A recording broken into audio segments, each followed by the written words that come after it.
Siete señales es lo que llamamos la nueva serie en el Evangelio de Juan, los milagros de Jesucristo. Él les llama señales y hoy vamos a estar mirando la última señal a la cual señalan todas las demás, que es la tumba vacía. Buenos días, Jesucristo resucitó. Me llamo René, uno de los pastores aquí. Estoy muy contento de estar de regreso aquí en Santa Cruz. Tengo que decirle, tal vez no sabe, pero tuve una gran aventura. Para regresar aquí, he estado en Israel con un grupo de la iglesia. Ahí estamos, míranos a todos sonriendo, sin saber cómo iban a cambiar nuestras vidas ahí, porque aquí está lo que sucedió el día antes de que regresáramos a los Estados Unidos, o debería decir, cuando teníamos que regresar hace 11 días, teníamos que tomar una prueba de COVID y estas sonrisas se fueron quitando una por una porque 14 de nosotros estuvimos sorprendidos de descubrir que teníamos COVID, incluyéndome a mí. Y el pastor de alabanza, Trent Smith, el doctor que estaba asistiendo con todo esto, nos dijo inmediatamente, váyase a su cuarto. Así que tuvimos que estar en cuarentena mandatoria por un mínimo de 5 días hasta que diéramos una prueba negativa, pero nos estuvimos ahí toda una semana. Teníamos que quedarnos ahí en nuestro cuarto de hotel. Así que en este viaje tuvimos unas grandes vistas como esta. Ahí está el templo en Jerusalén, día tras día esta majestuosidad, y esto cambió a esto, el cuarto de hotel. Fue todo por 7 días completos. No podíamos salir del cuarto por ninguna razón. Así que déjeme decirle lo que estuve viendo en Israel esta semana pasada. Esta era la vista de mi cuarto y me hice experto aquí porque me di cuenta que aquí estaba la embajada canadiense. No me había dado cuenta que los canadienses son muy fiesteros porque cada noche los diplomátas de Canadá estaban haciendo fiestas aquí fuera de mi ventana. Fue un gozo escucharlos cada noche. Y le puedo decir lo que piensan los canadienses después de unas cuantas copas. Aunque no son tan malos porque dejaban comida para los gatos en la mañana, incluyendo esta gatita que era muy atractiva para los gatos varones porque le cantaban canciones después de las fiestas de los canadienses. También cada mañana a las 10 de la mañana, la recepcionista del hotel estaba de volada con el guardia de seguridad en esta zona. También algo que me molestaba era que estaba mirando cómo crecían árboles a través del techo de estas casas. ¿Por qué? ¿No les dieron permiso de cortar los árboles antes de construir ahí? ¿Alguien tomó frijoles mágicos y los puso ahí? ¿A la próxima mañana había árboles? No, nunca lo sabré. Me estaba volviendo loco. Esta fue mi vista por 5 días y después de eso comencé a sentir que las paredes se cerraban y estuve haciendo ejercicio cada mañana. Estaba caminando media hora cada mañana y le puedo decir que son 7 pasos hacia allá, 7 pasos hacia acá y lo hacía por media hora, pero no me volví loco. Al menos que cuente hacer figuras con el jabón y hablar con ellas, pero no me volví loco. Pero en serio, estoy contento de que muchos de nosotros solamente tuvimos síntomas muy ligeros, pero estábamos en un cuarto bajo llave, solos, con incertidumbre de lo que iba a suceder, sorprendidos por todo lo que pasó y le tengo que ser honesto, un poco temerosos de las autoridades. No sabíamos si íbamos a llegar para esta mañana. Acabamos de regresar hace unos días y ahí fue cuando me pegó. Esto era exactamente lo que estaba sucediendo en la Pascua. Porque ¿dónde estaban los primeros discípulos en esa primera Pascua? Estaban ahí en Jerusalén como nosotros. Estaban en un cuarto bajo llave, solos, con incertidumbre del futuro, sorprendidos de lo que había sucedido y muy temerosos de las autoridades. Juan capítulo 20, 19 nos dice lo que estaba sucediendo. Vamos a leerlo juntos. La tarde de ese primer día de la semana, cuando los discípulos estaban juntos con las puertas bajo llave porque tenían temor, y después 60 segundos después, estas mismas personas salen de ese lugar y cambian la historia por el resto de la historia. Se pararon frente al César y ante multitudes que los querían matar con confianza y amor. Haz lo que quieras, no tenemos temor. Y hoy, esta mañana, 2,5 billones de personas se llaman cristianos alrededor del mundo. ¿Por qué? Porque ese pequeño grupo no se quedó en su cuarto bajo llave. Había un tapón en la botella, pero lo quitaron y salieron. ¿Qué sucedió con ellos? Pues esta mañana le quiero decir la historia de su cuarto bajo llave y el mío. Y aquí está por lo que necesitamos oír esto. Los últimos 2 años han sido muy intensos. La pandemia, guerras, división, inflación fuera de control. Los psicólogos están diciendo que muchos de nosotros estamos viviendo en cuartos bajo llave. No literalmente, pero psicológicamente. Alguien me dijo el otro día, me siento atorado en modo de pandemia. Siempre tengo temor de que se va a caer el otro zapato. Estaba leyendo un artículo el otro día que dice el pesimismo ha explotado y la gente está viviendo en una cuarentena emocional. No tienen esperanza y están esperando lo peor. ¿Qué vamos a hacer al respecto? Pues la Pascua habla acerca de esto directamente, porque en este tipo de clima emocional es donde sucede esta historia. Y lo que voy a hacer esta mañana es que voy a tomar la historia de la manera que lo dice Juan en su Evangelio y le voy a dar 3 cosas que se puede llevar. Vamos a orar. Señor, te pedimos que nos reveles la verdad de la Pascua a cada uno. Hemos venido a diferentes lugares, pero oro que tu Espíritu Santo, que inspiró estas palabras, ilumine nuestras mentes y que inspire nuestros corazones en el nombre de Jesús. Amén. Comenzando en Juan 20, dice, temprano el primer día de la semana, cuando estaba oscuro todavía, María Magdalena fue a la tumba y vio que la piedra se había removido de la entrada.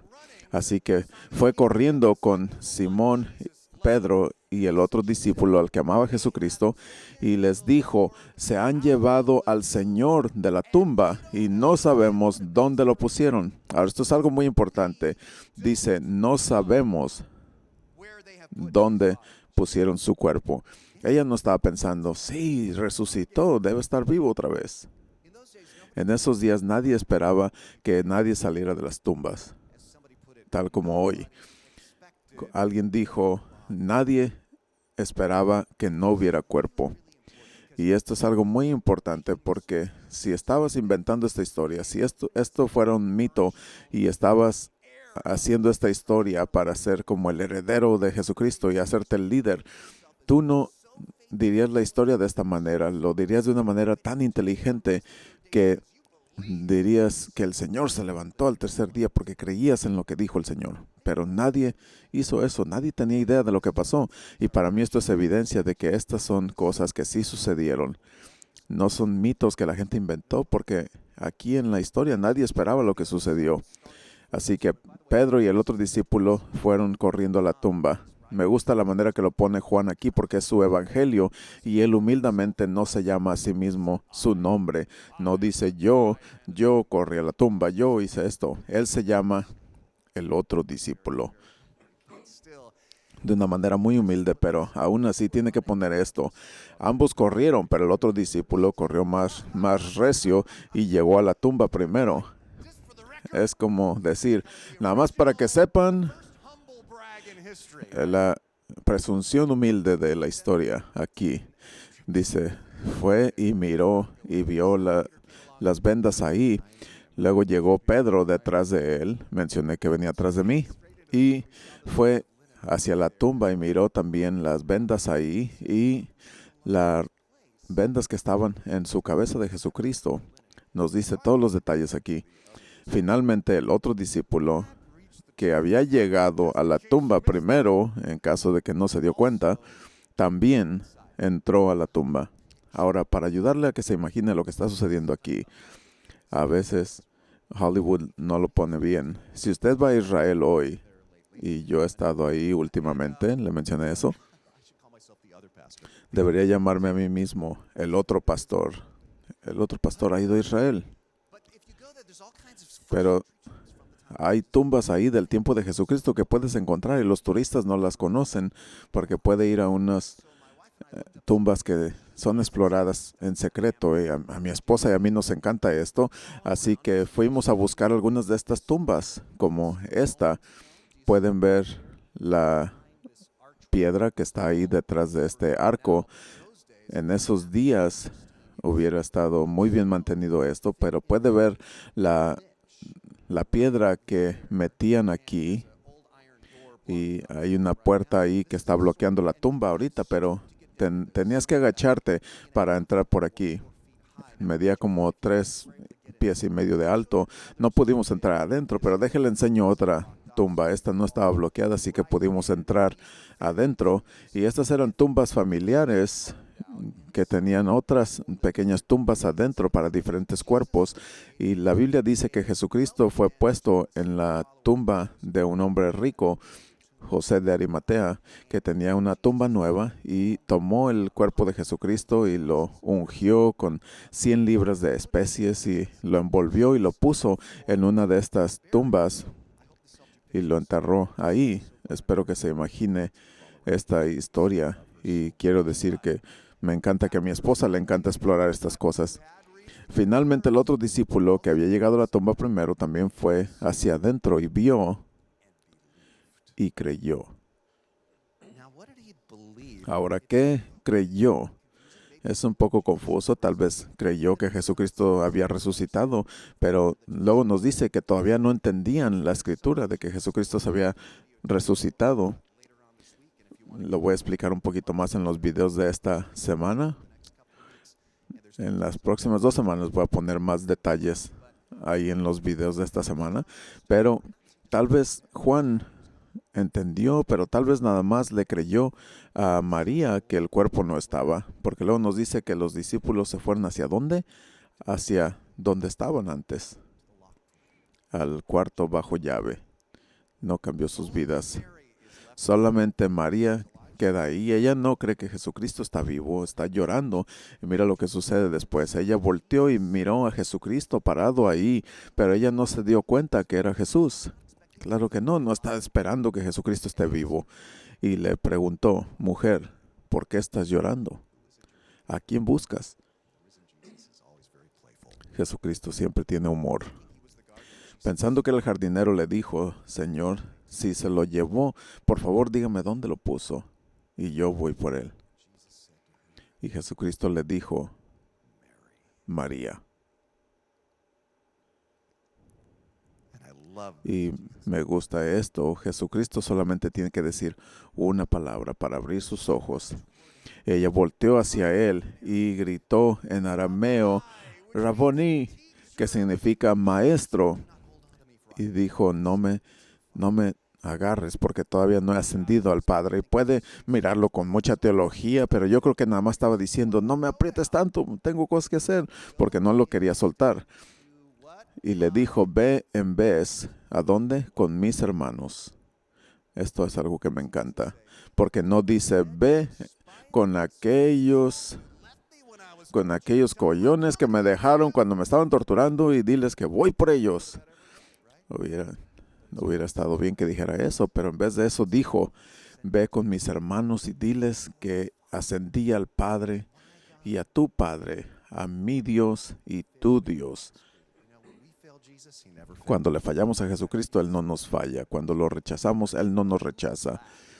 ¿Quién está agradecido que es así? Se trata del perdón de Jesucristo y de su gracia. Así que esto es algo muy emocionante para María. Y va con los discípulos y les dice, he visto al Señor, y les dijo que le había dicho estas cosas, pero los otros discípulos hacen muy claro que todavía no le creen. De hecho, Lucas dice que ellos pensaron que esto no tenía sentido. Y esto nos trae en un círculo completo hacia el cuarto bajo llave en Jerusalén. Los discípulos están juntos con la puerta bajo llave porque tienen temor de los líderes judíos. Ahora, me gusta aclarar que esto no es algo antisemítico, esta es una historia judía, los discípulos eran judíos, están temerosos de los líderes corruptos políticos que están aliados con los opresores romanos. Los opresores romanos estaban aplastando a todo el mundo, incluyendo a Jesucristo, hasta que murió. Y los discípulos están pensando, seguimos nosotros, pero luego sucede esto. Jesucristo viene y se para entre ellos y les dice, dígalo conmigo, la paz esté con ustedes. Algunos necesitan escuchar esto hoy. Después de decir esto, les mostró sus manos y su costado, y los discípulos estaban, ¿qué? Gozosos cuando miraron al Señor. Ahora, espérese. 60 segundos antes estaban bajo llave porque tenían temor. 60 segundos después, gozo. No tenían tiempo para pensar en todo esto. ¿Qué sucedió en esos 60 segundos que absolutamente cambió sus vidas? ¿Qué los cambió en un instante? He tenido mucho tiempo de pensar en esto esta semana. Mucho tiempo. Y entendí que después iban a entender las partes teológicas, pero en ese momento, en ese instante, no estaban pensando teológicamente, no era un salón de clases que los cambió tan repentinamente, tan prominentemente, que instantáneamente sabían 3 cosas que eran verdad. Y estas mismas cosas le pueden cambiar a usted ahorita y puede apuntarlos en sus notas que le dieron cuando entró o las puede bajar en el sitio de internet. 3 cosas que pueden cambiar su vida en esta Pascua. Número 1, usted no está solo. Dígalo conmigo, usted no está solo. Ellos no tenían todos los detalles todavía, pero sabían esto. Jesucristo ha regresado y Él está aquí con nosotros.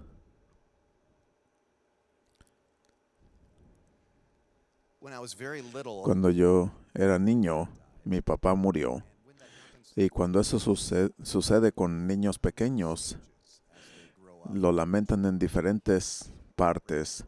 No pueden entenderlo de repente. Y yo recuerdo muy bien, al tiempo de esta fotografía, yo tenía como 9 años y me había golpeado finalmente. Estaba caminando en el pasillo en la casa y de repente como un ladrillo me pegó en la cabeza de que nunca iba a volver a ver a mi papá, y puse mi espalda en la pared. Me resbalé hasta que terminé sentado en el suelo y comencé a llorar.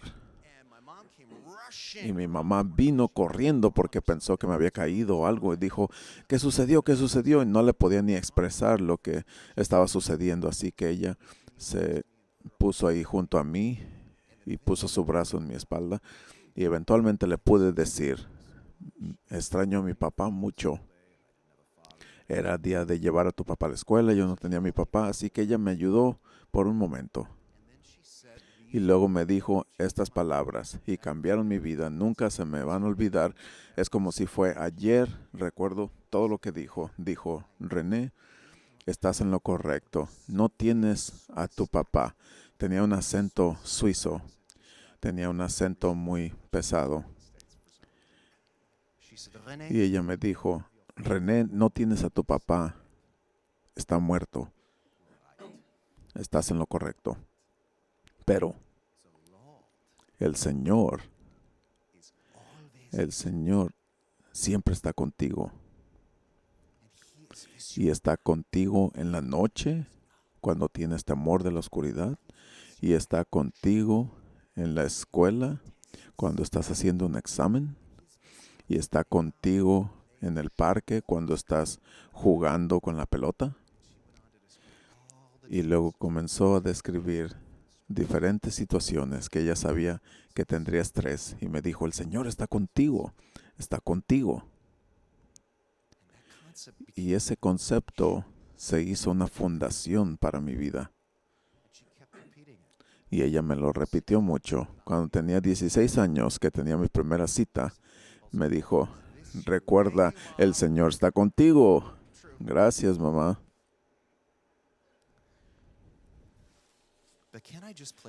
Pero, ¿puedo hacerla de mi mamá con usted ahorita? Porque algunos de ustedes están enfrentando cosas intensas ahorita. Tiene el corazón quebrantado, está solo. Algún gran reto, tal vez financiero o emocional, ha venido a su vida. Usted no está solo. El Jesucristo resucitado le dice esto: yo estoy contigo siempre, hasta el final de los días.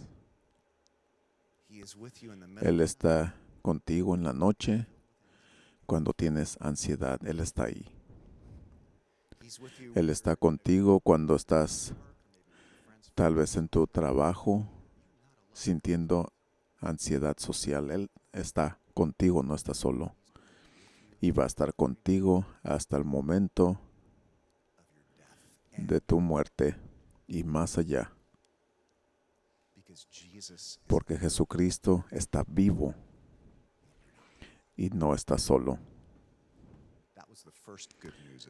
Esas fueron las primeras buenas nuevas de la Pascua, pero se pone mejor, porque en ese momento los discípulos no solamente se dan cuenta que no están solos, que Jesucristo está vivo, sino que se dan cuenta de esto también en un instante, de que la muerte no es el final. ¿Puede decir eso conmigo? La muerte no es el final. Algunos de ustedes dicen, sí, yo lo sé, estoy aquí en la iglesia, sé que hay una vida después, pero déjeme decirle esto: lo que la mayoría de la gente en América cree acerca del cielo no es bíblico, aún los cristianos. Porque lo que la mayoría de las personas aquí piensan es que el cielo es como nubes y hay ángeles flotando, tocando arpas, y nosotros estamos ahí como espíritus flotando, pero eso no es lo que nos describe la Biblia. La Biblia nos enseña algo más radical. La Biblia dice que un día toda la naturaleza será transformada para ser lo que Dios quería que fuera. No habrá dolor, no habrá muerte, no dolor, y va a ser una nueva tierra, y la Biblia la describe con criaturas y ríos y árboles y culturas. Y de hecho nos habla de comer en el cielo. Personalmente, yo me imagino tacos de pescado y duraznos. ¿Quién puede decir amén a eso? Pero la mejor parte, la Biblia nos dice, es que vamos a estar ahí no solamente como espíritus, sino que en unos cuerpos restaurados. Jesucristo les mostró sus manos y su costado y les dijo, miren que no soy un fantasma, tenemos cuerpo como Jesucristo tenía cuerpo. Los discípulos crecieron con la fe judía, creyendo en la resurrección, pero la resurrección de Jesucristo comprobó que eso era verdad en un instante. Y aquí está por qué esto es tan importante. Si nuestros cuerpos no son resucitados, eso significa que hay cosas que son más poderosas que Dios. Significa que la enfermedad es más poderosa que Dios. Significa que un reto físico, una disabilidad es más poderosa que Dios. Significa que la guerra, la violencia es más poderosa, porque esas cosas pueden quitar algo que Dios no puede arreglar. Pero la resurrección significa que Él triunfa sobre todo eso y sí lo arregla.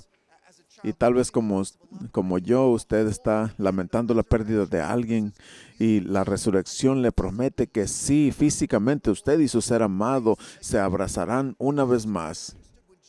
Y esto es lo que entendieron cuando Jesucristo estaba entre ellos, que instantáneamente no estás solo, que la muerte no es el final y finalmente que el mal no gana.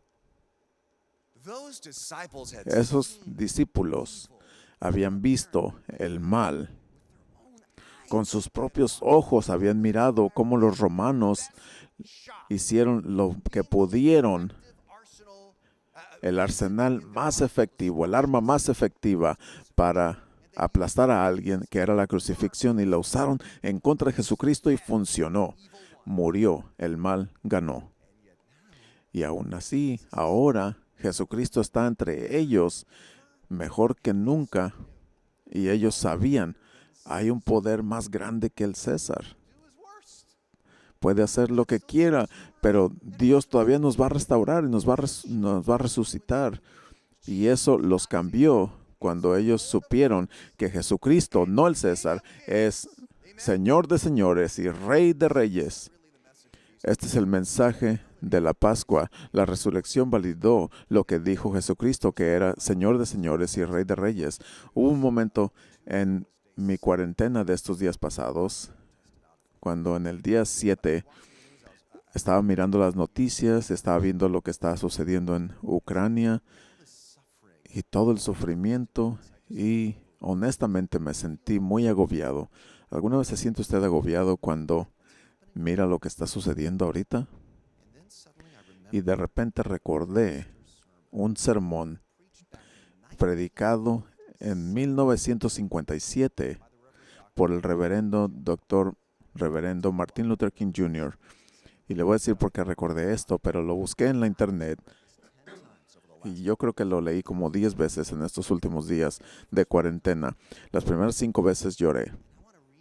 Y le quiero leer los 2 o 3 minutos que terminan en el sermón, porque siento que esto le va a dar esperanza a usted también. Él dijo, a veces se ve oscuro. A veces la gente siente que el universo parece que dice amén a las fuerzas de la injusticia. Nosotros hemos visto las fuerzas del poder militar que han tenido el trono por un tiempo, y parece que este es el poder más duradero del mundo. Parece que el poder es lo correcto. Y aún así, a cada punto en la historia vemos que este tipo de poder se termina. La historia nos lo comenta.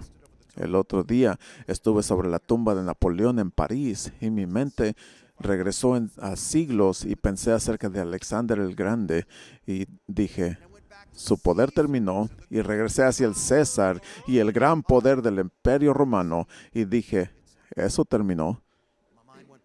Mi mente regresó a Charlemagne y dije, él terminó. Y luego comencé a pensar que Napoleón, con todo su poder militar en Waterloo, terminó, y dije, este es el fin de cada Napoleón. Y al irme de ese edificio, mi mente fue más allá y regresé 20 siglos y podía ver a Jesucristo. Él no tenía ejércitos. Él no tenía muchos seguidores. Y llegó el viernes y ahí estaba en la cruz. Ese era su Waterloo. Pero la diferencia es que el Waterloo de Napoleón terminó con Waterloo. El Waterloo de Jesucristo terminó transformando Waterloo, y esto se hizo el principio de su influencia. Eso se hizo el momento más poderoso de su vida, y luego llegó el tercer día y él mostró que podía reinar supremo. Su Waterloo no pudo detenerlo. Él detuvo a Waterloo, y al irme de ese edificio parecía que podía escuchar coros cantando gloria al poder del nombre de Jesucristo y coronarlo como Señor de todo. Y pude escuchar otro coro que decía, Él es Rey de reyes y Señor de señores. Aleluya, aleluya. Y luego escuché el eco, y Él reinará por siempre y para siempre. Aleluya, aleluya. Este es el mensaje de la Pascua. Amén. Él reina supremo sobre el pecado, sobre la muerte, sobre todo poder político en la tierra. Déjeme decirle por qué recordé ese sermón.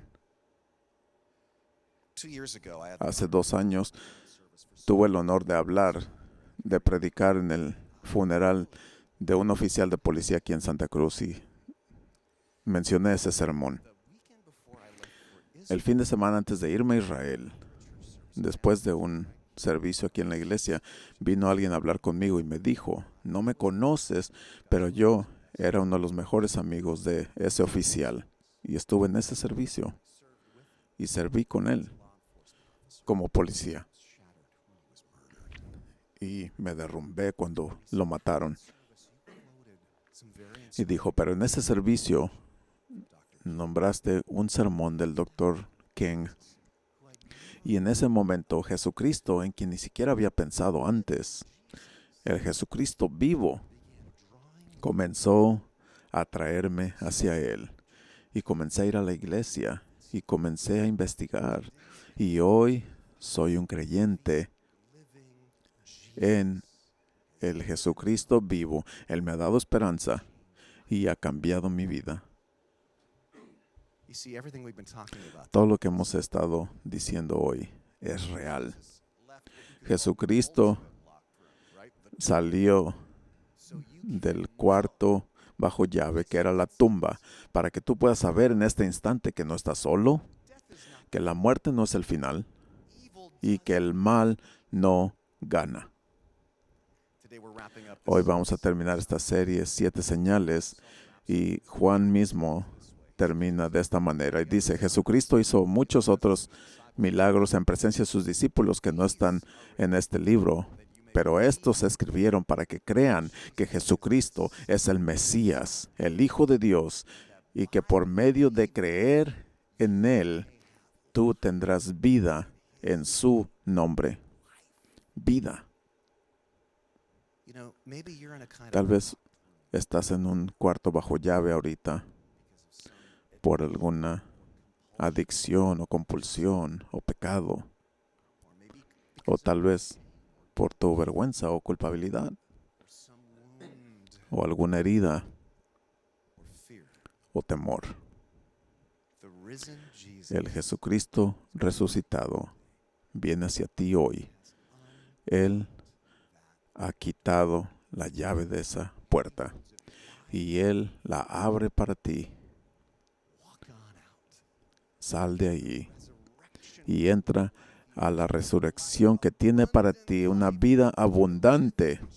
El Jesucristo vivo está aquí hoy para decirte: es hora de salir de tu cuarto bajo llave.